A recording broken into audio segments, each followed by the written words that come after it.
The New York Times. The New York Times. Oh my God.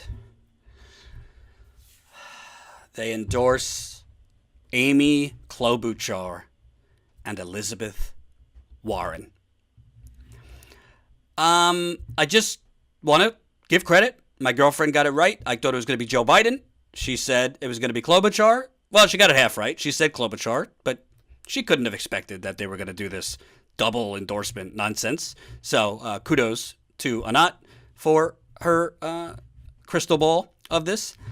You know, to me, it was actually very valuable to read the New York Times endorsement and why they did it. Because if you needed any other indication of how out of touch these people are, how, honestly, you would think they're New York Times reporters, New York Times editorial board, how in some cases they're actually not even that intelligent because they don't understand facts.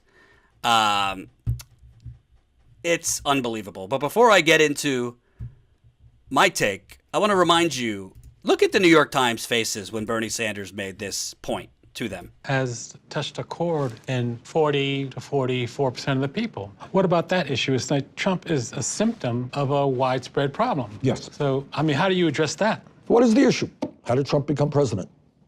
Not everybody, but tens and tens of millions of Americans feel that the political establishment, Republican and Democrat, have failed them. Maybe the New York Times has failed them too. That explains the appeal of racism? Yeah.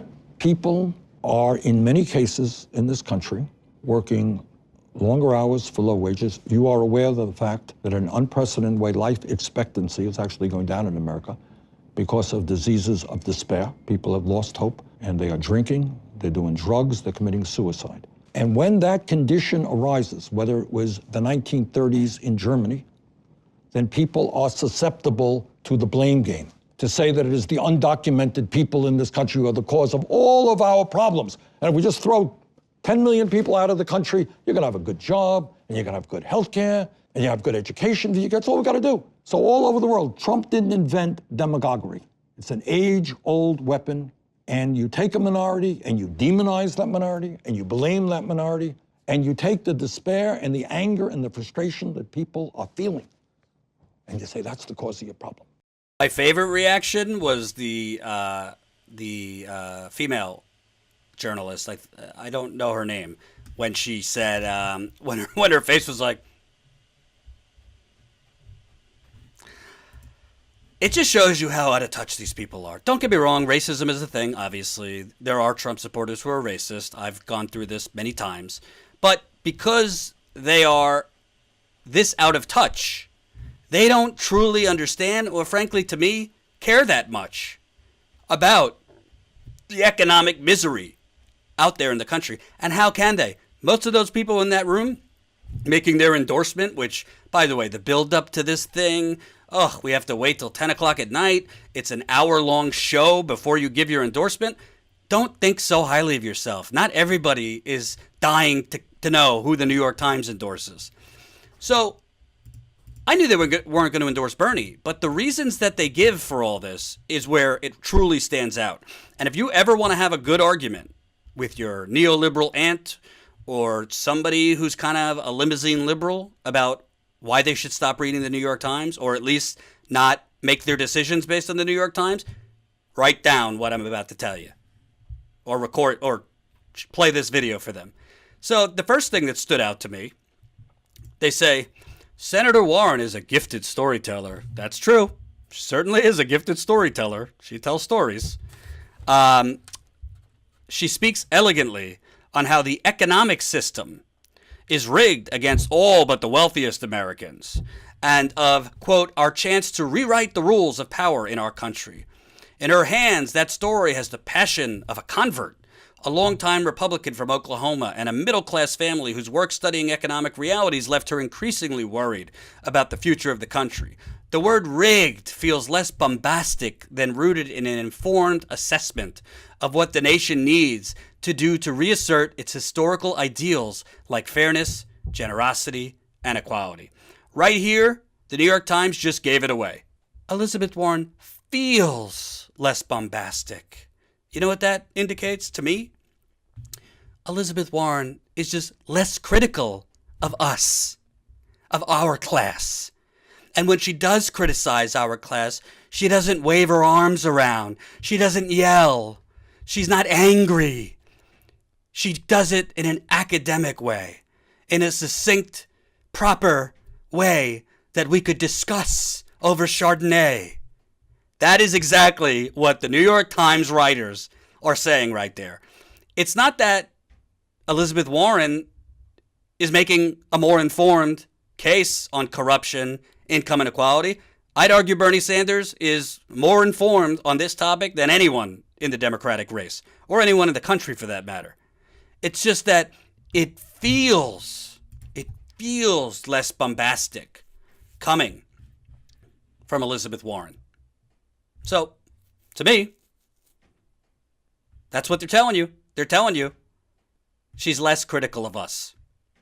And when she does criticize our class, it's done in a nice, smart, academic way, and I could read it in a white paper while I drink my Pinot Noir and eat my avocado toast. So that was the first thing. Then you have the Democratic primary contest is often portrayed as a tussle between moderates and progressives. To some extent, that's true. But when we spent significant time with the leading candidates, the similarity of their platforms on fundamental issues became striking. Nearly any one of them would be the most progressive president in decades on issues like healthcare, the economy, and the government's allocations of resources. Where they differ most significantly is not the what, but the how. This is the same bullshit that the media was selling us about Hillary Clinton versus Bernie Sanders. Oh, they're a lot more similar than you think. A lot more similar than you think. And, it's not really them differing on the what, it's just how to do it. This is not true. It is, the policies are very different. It's not just the how, it's the what. Bernie Sanders is the only candidate for a single-payer, Medicare for all healthcare system. Elizabeth Warren isn't for it. She could say she's for it in the third year of her presidency, but anybody with a brain knows she ain't fighting for Medicare for all. In 2012, when asked about it, she said she's for Obamacare. She wasn't for Medicare for all. She's moonwalked all over the place. She ain't for Medicare for all. That's not a how of getting it done. That's the what. Amy Klobuchar is for expanding Obamacare with a vibrant public option. Biden, same thing. These are major, major differences. This is the difference between people living and dying. I don't care how Amy Klobuchar, Joe Biden, Pete Buttigieg, Warren gift wrap it. A vibrant public option isn't a guarantee of health care. You got to buy in to this public option. You still have a private insurance industry, which makes a public government option weaker because the government option doesn't have the monopoly on care. That's why single payer is so important. It gets rid of the duplicative coverage, and the government sets the prices and all that. So Elizabeth Warren could say she's for Medicare for all. She's not. If she was, she'd be fighting for it day one, but she's not for it. And it's naive and ridiculous to think you're gonna get a public option through Congress in 100 days, and then in year 3 you're gonna fight to get Medicare for all. No. This is the fantasy of I have a plan. She's got a plan for everything, but the Democratic Party, right? The Democratic Party calls Bernie pie in the sky. He's not going to get any of these things done. But Warren is proposing things that are even more pie in the sky. Actually, legitimately, cannot work. Public education. Not everyone is free for free public college. Amy Klobuchar, Joe Biden, free community college. Well, that's a difference. The planet is burning. Bernie Sanders is for actually tackling it as a number one priority. The other candidates aren't. Other than Bernie, Tulsi, and Warren, kind of, all the other candidates are for allowing fracking to continue. I tell you, read Rolling Stone's new investigation on the radioactive waste and the radioactiveness that fracking wells are releasing around this country. Amy Klobuchar in a debate, the same Amy Klobuchar that the New York Times just endorsed, said natural gas is it's a good transition fuel. No, natural gas is killing the planet because of the methane and the radioactiveness it's emitting into the air and the water. Hope you enjoyed that last video. Hop on over to statuscoup.com where you can sign up for our email list and become a member for as low as $5 to $10 a month. Membership is how we grow. That's statuscoup.com/join. And remember, join our email list so we can grow the revolution with you.